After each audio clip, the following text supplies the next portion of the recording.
로마서 12장 1절부터 2절의 말씀입니다. 로마서 12장 1절부터 2절의 말씀 우리 한 목소리로 합독하겠습니다. 그러므로 형제들아 내가 하나님의 모든 자비하심으로 너희를 권하노니 너희 몸을 하나님이 기뻐하시는 거룩한 산 제물로 드리라. 이는 너희가 드릴 영적 예배니라. 너희는 이 세대를 본받지 말고 오직 마음을 새롭게 함으로 변화를 받아 하나님의 선하시고 기뻐하시고 온전하신 뜻이 무엇인지 분별하도록 하라. 아멘.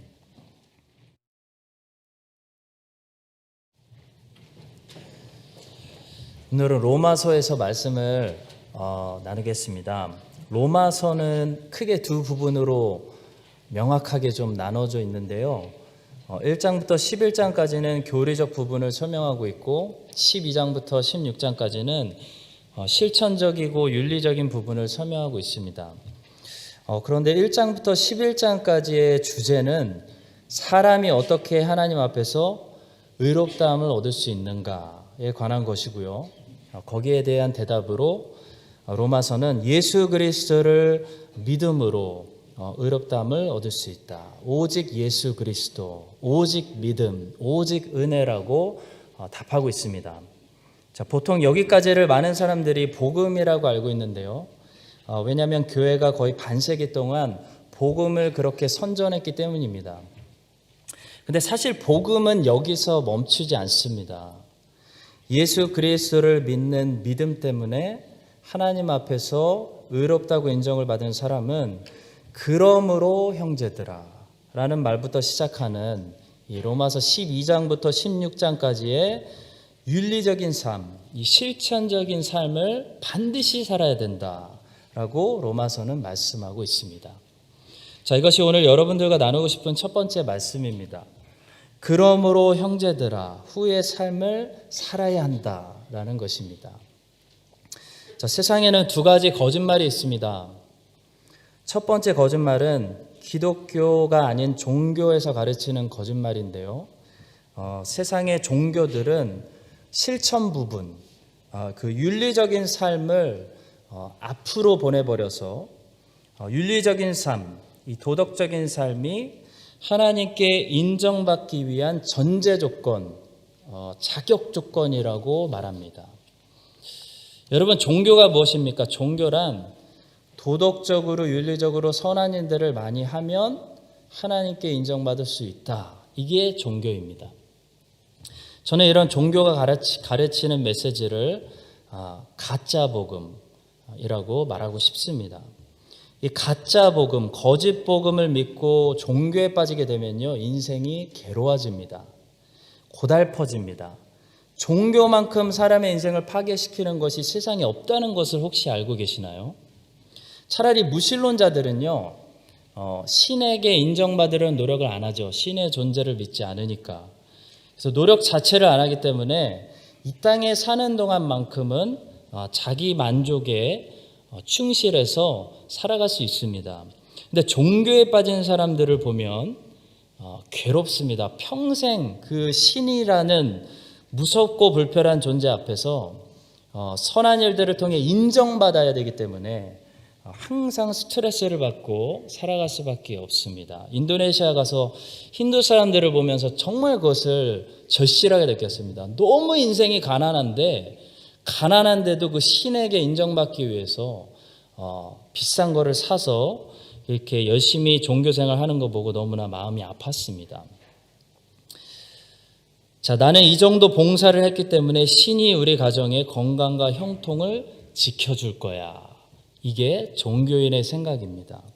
종교에 빠지는 것보다 더 위험한 것이 없습니다. 우리가 종교인이 되는 순간 우리는 세상에서 제일 불쌍한 사람들이 되고 맙니다. 여러분, 종교인으로 여기 와서 앉아 계시면 안 됩니다. 종교인으로 여기 와서 앉아 계실 바에는 차라리 날씨도 추운데 집에서 늦잠 주무시는 게 낫습니다. 진심입니다. 종교는 인간의 어깨에 무거운 짐을 지워주는 사탄의 거짓말이고 속임수입니다. 예수님께서는 바로 이런 종교인들에게 유대인들, 유대교라는 종교에 빠져있던 그 종교인들에게 이렇게 말씀하셨습니다.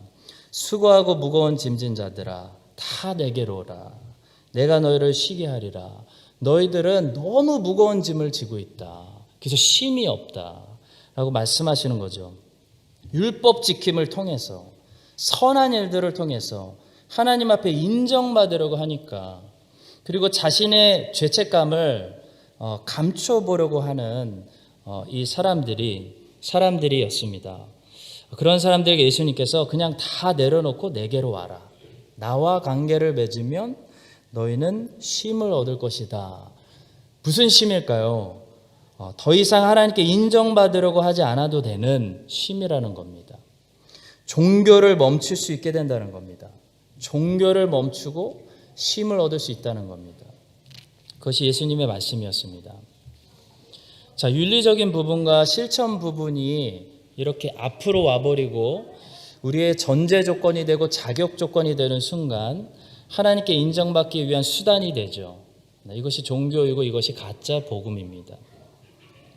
자, 그런데 또 두 번째 무서운 거짓말이 있습니다. 그것은 아예 실천 부분을 삭제시켜 버리는 것입니다. 저는 이 두 번째 거짓말을 반쪽짜리 복음이라고 부르고 싶습니다. 자, 반쪽짜리 복음은요, 1장부터 11장까지의 내용만 강조하는 복음입니다. 이 거짓말은 지난 반세기 동안 교회 안에서 아주 큰 인기를 얻었습니다. 예수 그리스도를 믿음으로 인정받았으니까 그것으로 이제 됐다. 모든 것이 충분하다. 이제 아무것도 할 필요가 없다. 그런 메시지죠. 그러나 성도 여러분, 바울은 1장부터 11장까지 전적으로 타락한 인간은 인간의 노력이 아니라 오직 예수 그리스도를 믿는 오직 믿음으로 오직 은혜로 하나님 앞에 이렇게 된다라고 말했습니다. 근데 바울은 거기서 끝난 것이 아니라 12장으로 넘어와서 이렇게 말하고 있습니다. 그러므로 형제들아, therefore my brothers and sisters. 여기서 그러므로는 무슨 뜻을 담고 있을까요? 너희들의 종교적인 노력이 아니라 하나님의 은혜로 예수 그리스도를 믿는 믿음으로 하나님이 너희들을 의롭다, 선하다 인정해 주셨으니까 그러므로 이제는 윤리적인 삶을 살아야 된다라는 말씀입니다. 자, 이것은 해도 되고 안 해도 되는 문제가 아닙니다. 안 하면 앞에서 주신 의롭다 하심이 사실 너와 상관없는 것이었다. 너에게 그 의롭다 하심이 진짜 있었다면 너는 그것의 열매를 맺지 않을 수 없다. 반드시 열매 맺는다. 그게 로마서 전체가 말하고 있는 복음의 메시지입니다. 자, 야고보는 이 동일한 진리를 이렇게 설명합니다. 이와 같이 행함이 없는 믿음은 그 자체가 죽은 것이라. 어떤 사람은 말하기를 너는 믿음이 있고 나는 행함이 있으니 행함이 없는 내 믿음을 내게 보이라. 나는 행함으로 내 믿음을 내게 보이리라 하리라. 야고보는 여기서 지금 행위로, 인간의 행위로 의로워진다는 것을 말하고 있는 것이 아닙니다. 오직 믿음으로 의로워지는데 그 믿음은 행위가 없는 그냥 이론적이고 추상적인 지식의 동의가 아니라 그 참 믿음은 반드시 행위의 열매를 만들어내는 실천적인 믿음, 살아있는 믿음, 우리의 삶을 변화시키는 믿음이라는 것입니다. 자, 과거에 반쪽짜리 복음에 취해 있던 신학자들은 이 야고보의 말을 듣고 뭔가 이상하다, 바울의 복음하고 안 맞는다라고 크게 오해했습니다. 자, 그들의 귀에 바울의 복음과 야고보의 복음이 모순처럼 들렸다는 것 자체가요, 그들이 얼마나 바울의 복음을 오해했는지를 말하는 것입니다. 그들은 바울이 전한 복음을 반만 알아들었습니다.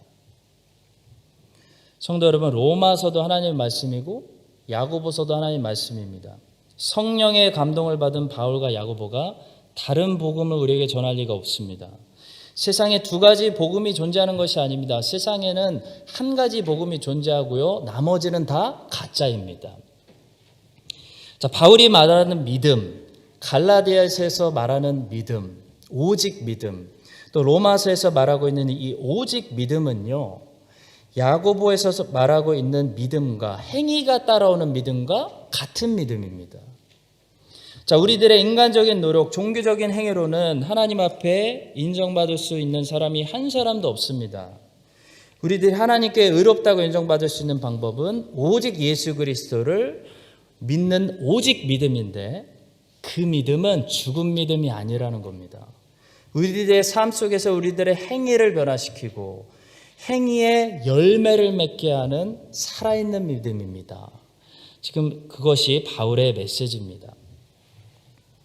지난주에 하나님의 은혜로 우리 청소년, 청년, 또 섬기는 자들이 다 함께 은혜를 받았습니다. 근데 문제는 지금부터입니다. 지금부터. 사실 집회의 목적은 은혜 받는 것이 목적이 아니라요, 은혜 때문에 변화되는 것이 집회 목적입니다. 하나님의 눈은 이제 집회에서 은혜를 받은 우리들이 어떤 삶을 살아가는지, 우리의 삶이 얼마나 거룩하게 변화되는지 거기에 있습니다. 자, 이것이 오늘 여러분들과 나누고 싶은 첫 번째 메시지입니다. 그러므로 형제들아 라는 그 말 앞에는 뭐가 있습니까? 하나님의 무조건적인 은혜가 있습니다. 왜 무조건적으로 은혜를 주십니까? 우리가 전적으로 망가져서 우리 힘으로 할 수 없기 때문입니다. 그러므로 형제들아라는 말 앞에는 하나님의 무조건적인 은혜가 있습니다. 그러나 그러므로 형제들아라는 말 뒤에는 뭐가 있습니까? 반드시 열매가 있어야 된다는 겁니다. 변화되는 삶과 빛과 소금이 되는 행위가 있어야 된다는 겁니다. 우리가 은혜의 자리에서 하나님의 부어주시는 은혜를 받고 경험하는 거 너무나 중요하죠. 근데 거기서 끝나면 안 됩니다. 은혜의 목적은 은혜가 아닙니다. 은혜의 목적은 열매입니다. 하나님이 우리들에게 은혜를 주시는 것은요, 너 그냥 은혜 받아라, 난 좋은 하나님이야 때문이 아닙니다. 하나님이 우리들에게 은혜를 주시는 것은요, 그 은혜 받고 변해서 우리가 세상에 나가서 나누고 세상을 변화시키라는 것에 목적이 있기 때문입니다. 하나님이 중요하게 지금 생각하시는 것은 우리가 집회에서 받고 오늘 우리가 예배를 통해 받는 은혜의 열매입니다. 여러분과 저의 삶이 그러므로 형제들아, 그러므로 너희가 은혜를 받았으니까 그러므로 그 후의 삶을 살아내는, 하나님이 주시는 은혜를 세상의 열매로 나눠줄 수 있는, 그렇게 진정으로 은혜를 받은 사람들이 될 수 있기를 예수님의 이름으로 축복합니다. 자, 두 번째로 묵상하고 싶은 말씀은요, 너희는 이 세대를 본받지 말고 라는 부분입니다. 12장 2절의 말씀이죠. 너희는 이 세대를 본받지 말고 오직 마음을 새롭게 함으로 변화를 받으라. 주님이 말씀하십니다. 자, 우리는 이 세대를 본받지 않기 위해서 도대체 이 세대가 뭔지를 먼저 정확히 알아야 됩니다. 예수님의 초림과 재림 사이에 살고 있는 이 시대를 말세라고 부르기도 하고요, 교회사라고 부르기도 합니다.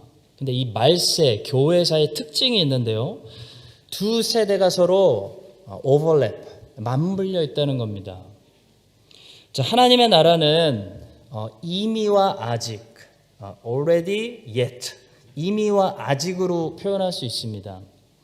이미 시작됐지만 아직 완성되지 않고 2000년 전부터 지금까지 계속해서 확장되고 오고 있는 나라가 하나님의 나라입니다. 자, 하나님의 나라가 계속 오고 있다는 것은요, 옛 세상, 사탄이 왕노릇하던 세상이 점점 더 가고 있다는 것을 말합니다.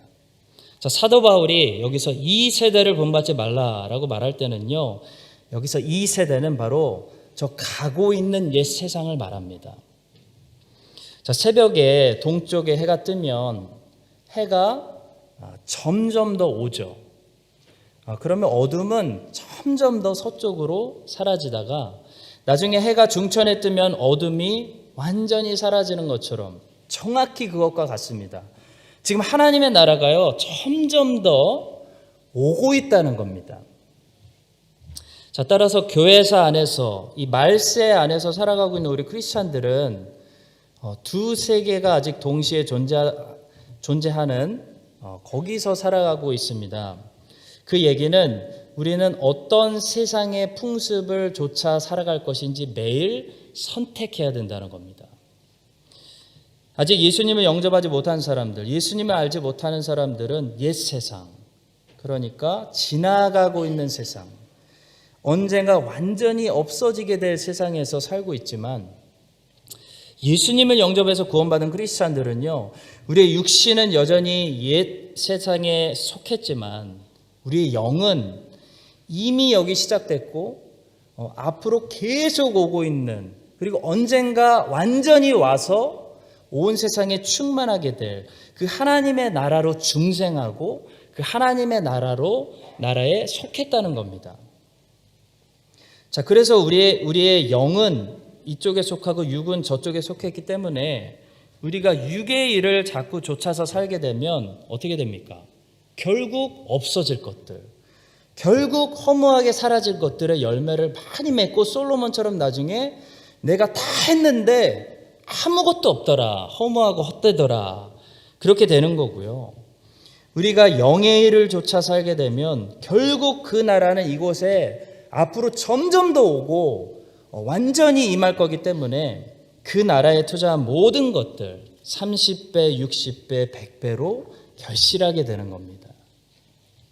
자, 그래서 우리 크리스찬들은 매일 어떤 세상에 투자할 것인지, 가고 있는 나라에 투자할 것인지, 오고 있는 나라에 투자할 것인지 선택해야 됩니다.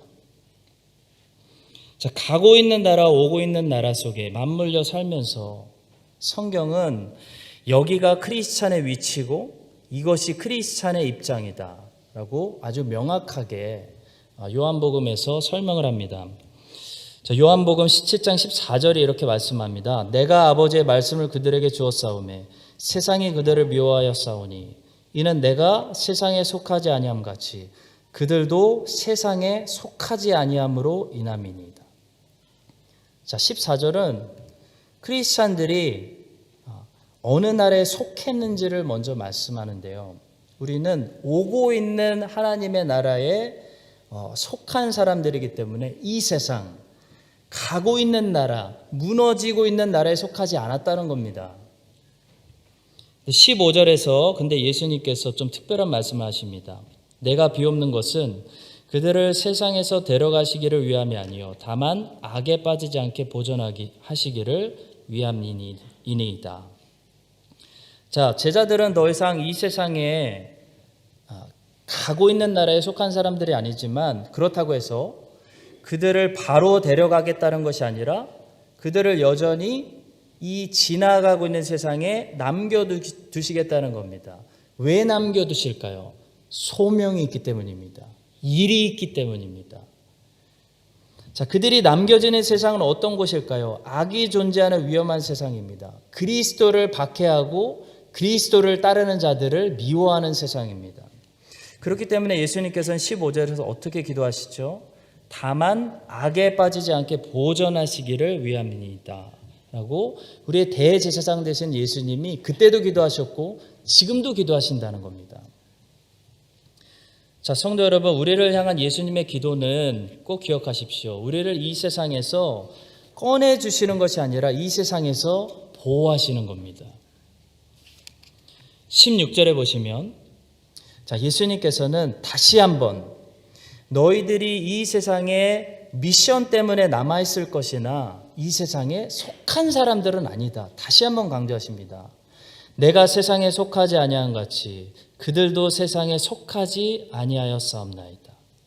그리고 18절에 보시면 이 세상에 속하지 않았지만 소명 때문에 예수님이 세상으로 보내신다라고 말씀합니다. 아버지께서 나를 세상에 보내신 것 같이 나도 그들을 세상에 보내었고 말씀합니다. 자, 정리해보면 성도 여러분, 크리스찬은 세상에 살아야 됩니다. 세상이 위험하다고 세상에서 등지고 담을 쌓고 벽을 쌓고 살면 안 됩니다. 우리는 수도원을 지으면 안 됩니다. 세상이 어두울수록 세상 깊이 들어가서 세상에 속하지 않았다는 것을, 우리는 다르다는 것을 보여줘야 됩니다. 그것이 거룩입니다. 크리스천이 거룩할 때 세상을 비출 수 있는 빛이 나는 겁니다. 자, 우리는 이 지나갈 세상에 속하지 않았기 때문에 우리의 씨앗을 뿌리지 않습니다. 거기 뿌리면 이 세상은 지나가기 때문에 결국 어떻게 될까요? 결국 헛되고 허망하고 헛된 열매만 거두게 되는 것입니다. 지나갈 세상에 모든 씨앗을 다 뿌려봤던 예루살렘의 한 왕이 전도서에서 고백했습니다. 내가 잡은 줄 알고, 다 잡은 줄 알고 손을 폈는데 아무것도 없더라. 손에 아무것도 없었다는 겁니다. 그렇게 열심히 뿌렸는데 아무것도 없고 헛되더라. 그게 예루살렘에서 살았던 전도자가 말했던 남긴 말입니다. 그 지혜의 말씀을 우리는 기억해야 됩니다. 자, 그것이 이 세상입니다. 지나가기 때문에, 점점 더 가기 때문에, 언제가 완전히 사라질 거기 때문에 헛되다는 겁니다. 자, 세상 사람들은 그걸 모르고 이 땅의 삶이 영원할 거라고 착각하고 죽음을 다른 사람의 일로 생각하고 전부 이 밭에다가 씨앗을 뿌리죠. 열심히 땀을 흘립니다. 그러나 성도 여러분, 우리는 완전히 다른 밭에다가 씨앗을 뿌리고 우리의 땀을 흘리고 인생을 투자해야 됩니다. 그럴 때 무엇을 거둘까요? 허망함이 아니라 영생을 거두게 됩니다. 성도 여러분, 어느 밭에 씨앗을 뿌리고 있습니까? 특히 젊으신 분들 도전합니다. 앞으로 이제 많이 심고 많이 뿌리고 많이 땀 흘려야 되는데 어느 나라에 투자하시고 어느 나라에 속한 삶을 선택하고 계십니까? 우리는 오고 있는 세상, 하나님이 왕으로 다스리고 통치하는 이 새벽의 해가 점점 올라가는 것처럼 오고 있는 그 영원한 나라에 속한 사람들이라고 성경이 말합니다. 그 나라가 이미 여기 있기 때문에, 아직 완성은 안 됐습니다. 근데 이미 여기 있고 시작되었기 때문에 우리는 날마다 세상의 풍습을 좇지 말고 하나님 나라의 풍습을 따라서 세상 안에서 살되 다른 삶을 살아야 되는 것입니다. 성경은 그것을 거룩이라고 말합니다. 여러분과 제가 거룩할 때 빛이 납니다. 교회가 빛이 안 나는 이유, 교회가 빛을 잃어버린 이유, 거룩하지 않기 때문입니다. 세상과 비슷해졌기 때문입니다. 여러분과 제가 세상 안에서 깊숙이 들어가서 살고 있지만 세상에서 하나님 나라의 통치를 받고 살아갈 때 세상 사람들이 보고 뭐라 그럽니까? 사업을 하는데 다르게 하시네. 공부를 하는 목적이 우리와 다르네. 자녀 양육이 다르네. 돈을 쓰는 곳이 다르네. 이런 여러분들의 거룩한 모습을 보고 이미 여기 시작된 하나님의 나라가 진짜 여기 있다는 사실을 우리가 세상 사람들에게 증거하고 전도할 수 있는, 그렇게 세상을 주님의 빛으로 비추는 우리 크라이스트처치 한인장로교회 모든 성도님들 다 되시기를 예수님의 이름으로 간절히 기도하고 축원합니다. 자, 마지막으로 묵상하기 원하는 말씀은 오직 마음을 새롭게 함으로 변화를 받아 하나님의 선하시고 기뻐하시고 온전하신 뜻이 무엇인지 분별하도록 하라라는 중요한 말씀입니다. 보통 마음은 지성과 감성과 의지가 있다고 우리가 얘기하죠. 자, 근데 지성과 감성은 여러 가지를 동시에 가질 수 있지만 의지는 한 번에 한 가지 의지만 가질 수 있습니다. 자, 여러분, 지식은 여러 가지 지식을 동시에 많이 가질 수 있습니다. 감정도 그렇죠. 슬픈 감정과 기쁨 감정이 교차할 때가 있지 않습니까? 우린 믹스드 이모션이라고 부릅니다. 시원섭섭하다. 한국말 기가 막히죠. 시원한데 서운하다. 뭐 하겠다는 거야 말겠다는 거야. 그렇죠? 네, 시원한데 아쉽기도 하다. 이런 감정이 섞였다는 거죠. 자, 지성과 감성은 한 번에 여러 가지를 가질 수 있는데요. 의지는 한 번에 한 가지 의지만 가질 수 있습니다. 자, 그래서 하나님의 의지를 우리가 따르려면 반드시 뭘 해야 할까요? 내 의지를 포기해야 됩니다. 자, 예수님께서 겟세마네 동산에서 승리하신 것이 바로 그 싸움이었죠. 자기 의지를 버리고 하나님 아버지의 의지를 취하신 것이 예수님의 승리였습니다. 내 뜻대로 마시고 아버지의 뜻대로 마셨어. 근데 여러분 한번 생각해 보십시오.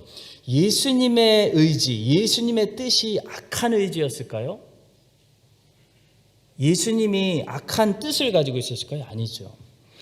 예수님도 선한 뜻, 선한 의지를 가지고 있었습니다. 근데 예수님이 겟세마네 동산에서 하신 것은요, 자기 의지를 버리고 아버지의 뜻을 취했다는 겁니다.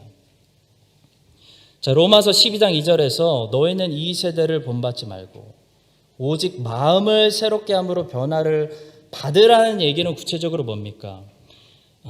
너의 뜻이 선한 뜻이라 할지라도 네 의지를 버리고 하나님 의지를 가지라는 겁니다. 그것이 마음을 새롭게 함으로 변화를 받아 하나님의 뜻을 분별하는 사람이 되는 것을 말하는 것입니다.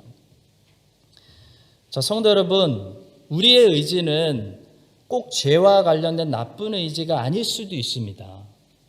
우리는 좋은 일을 하고 싶다, 하나님께 더 영광 돌리고 싶다라는 좋은 의지를 가질 수도 있습니다. 근데 그것이 내 의지일 수 있다는 겁니다. 내 생각, 내 계획, 내 사역일 수 있다는 것이 문제입니다. 우리가 아무리 좋은 일을 해야지, 주님을 위해 일해야지라는 의지를 가지고 있어도요, 그것이 내 의지라면 그것을 버리고 하나님이 나를 위해 계획하시고 부르시는 의지를 가져야 된다는 겁니다. 자, 왜 그런지 아십니까? 아주 중요한 이유가 있습니다. 내 의지는요, 목적과 계획이 아무리 선해도 그것을 성취할 능력이 내게 없기 때문입니다.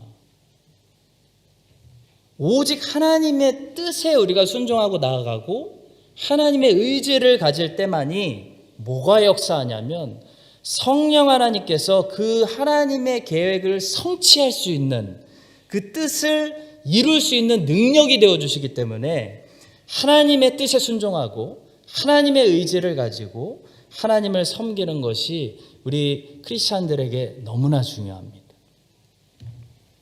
자, 로마서 7장 19절에 보시면 사도 바울이 죄를 짓고 싶지 않다라는 선한 의지를 가지고 있었는데도 불구하고 자기가 죄를 짓는 모습을 보면서 내 의지가 얼마나 연약한지를 이렇게 고백하고 있습니다. 내가 원하는 바 선은 행하지 아니하고 도리어 원하지 아니하는 바 악을 행하는도다. 여러분, 우리는요, 죄를 짓기 싫다는 선한 의지를 가지고 있어도요, 그것을 행할 능력이 우리에게 없습니다. 선한 계획을 가지고 있는 거, 그것을 실제로 이루는 거 완전히 다른 거죠. 저는 온 세계를 복음화시키고 싶은 선한 계획을 가지고 있습니다. 그러나 저는 그 계획을 조금이라도 성취할 수 있는 능력이 제게 전혀 없습니다. 하나님이 해주셔야 됩니다. 건축을 공부하지 않은 사람도 집을 멋지게 짓고 싶다라는 계획은 가지고 있을 수 있습니다. 근데 집을 지을 수 있는 능력이 없으면 집은 올라가지 않습니다. 성도 여러분, 크리스찬들이 우리가 꼭 알아야 될 것은, 특히 너나 나나 다 자기 뜻대로 사역하겠다고 나서는 이 세상에서 우리가 꼭 알아야 될 것은요, 우리는 한 가지도 그 선한 계획대로 성취해낼 수 있는 능력이 우리에게 없다는 겁니다. 능력은 오로지 하나님께만 있습니다. 우리는 우리가 생각하는 것보다 전적으로 망가졌습니다. 하나님은요, 하나님의 능력을 우리에게 나눠주시지 않습니다. 능력을 행하는 것처럼 보이는 사역자도요, 사실 능력을 소유한 게 아닙니다. 하나님의 능력이 그 순간 그 사람을 쓰셔서 그 사람을 통해 나타나는 것뿐입니다. 삼손은요, 처음에 자기가 힘을 가졌다고 착각하고 살았습니다. 근데 성경은 다르게 얘기합니다. 성경은 하나님이 삼손을 흔들어 쓰실 때마다 하나님의 영이 삼손에게 임했다고 말하고 있습니다. 삼손은 자기가 힘을 가지고 있다고 생각했는데 나중에 깨닫습니다. 나중에 머리 잘리고 눈 뽑히고 내게 힘 있는 게 아니구나. 그리고 회개하고 겸손해져서 하나님께 뭐라고 간구합니까? 하나님 한 번만 더 마지막으로 힘을 주세요. 능력을 주세요라고 기도합니다. 여러분, 그 회개한 삼손의 모습이 오늘 여러분과 저의 모습이 되어야 됩니다. 하나님이 어제 나를 사용하신 것은요, 하나님의 능력으로 나를 감쌌기 때문이지 내가 쓰임받은 거지, 오늘 하나님이 나를 안 쓰시기로 작정하시면요, 나에게는 스스로 일을 해낼 수 있는 능력이 내 안에 전혀 없다는 사실을 인정해야 됩니다. 사랑하는 성도 여러분, 하나님의 의지와 하나님의 계획과 하나님의 뜻이 있는 곳에는 반드시 그 뜻을 성취해 나가신 하나님의 능력이 역사합니다. 그러나 사람이 아무리 선한 것을 계획할지라도, 우리 교회가 막 이것도 하고 싶다 저것도 하고 싶다 계획할지라도 그것이 하나님의 뜻이 아니고 그냥 자기의 생각과 자기 계획이라면 어떻게 될까요? 하나님의 능력이 임하지 않습니다. 우리는 우리의 힘으로, 우리의 노하우로 스스로 하나님께 영광 돌릴 수 있다는 그 대단한 착각에서 벗어나야 됩니다. 우리는 하나님이 도와주시지 않으면 일을 망칠 뿐입니다. 우리에게는 아무런 능력이 없습니다. 질그릇에 불과합니다. 그러나 우리는 하나님의 능력을 세상에 드러낼 수 있는, 쓰임받을 수 있는 도구입니다. 자, 따라서 뭐가 중요할까요? 하나님의 마음을 새롭게 함으로, 오직 너희는 마음을 새롭게 함으로 내 의지를 포기하고 하나님의 의지를 받아서 하나님의 뜻이 무엇인지, 하나님이 뭘 하기를 원하시는지 하나님의 뜻을 분별하는 것이 중요하다는 겁니다. 여러분과 제가 우리의 의지를 포기하고 하나님의 의지, 하나님의 계획과 뜻으로 날마다 충만해지는 그런 성도, 그런 목회자, 그런 교회가 되어서 하나님의 능력이 우리 가운데 폭발해서 하나님이 우리 교회를 통해서 이 세대 가운데 성취하시고자 하시는 그 일들을 이 땅에 하나하나 성취해 나가는데 귀하게 쓰임받는 그런 도구들, 그런 질그릇들, 그런 행복한 질그릇들 될 수 있기를 오늘도 우리에게 말씀하시고 우리의 길을 인도하고 계시는 예수님의 이름으로 간절히 기도하고 축복합니다. 기도하겠습니다. 하나님 아버지 감사드립니다. 하나님이 계획하시고 하나님의 뜻이 있는 그곳에 하나님의 능력이 나타나서 하나님이 원하시는 일들을 다 성취하여 주시옵소서. 주의 종들이 엉뚱하게 다른 곳에서 하나님을 부르지 않게 하시고 하나님의 뜻이 있고 하나님의 의지와 능력과 계획이 펼쳐지는 그곳에서 우리 크라이스트 찬양 장로교회가 주님을 경험하며 주님께 쓰임받을 수 있도록 우리를 이끌어 주시옵소서. 이미 시작되고 앞으로 계속 오고 있는 영생의 나라, 그 하나님의 나라에 씨앗을 뿌리게 하셔서 30배, 60배, 100배의 열매 맺는 인생들 되게 하여 주시옵소서. 오직 은혜로 구원받은 주의 백성들이 그 구원받은 증거로 삶의 열매를 맺는, 그러므로 형제들아 이후에 합당한 삶을 살아갈 수 있도록 주님 우리에게 매일 힘이 되어 주시옵소서. 감사드리며 오늘도 말씀하시고 인도하시는 예수님의 이름으로 기도합니다. 아멘.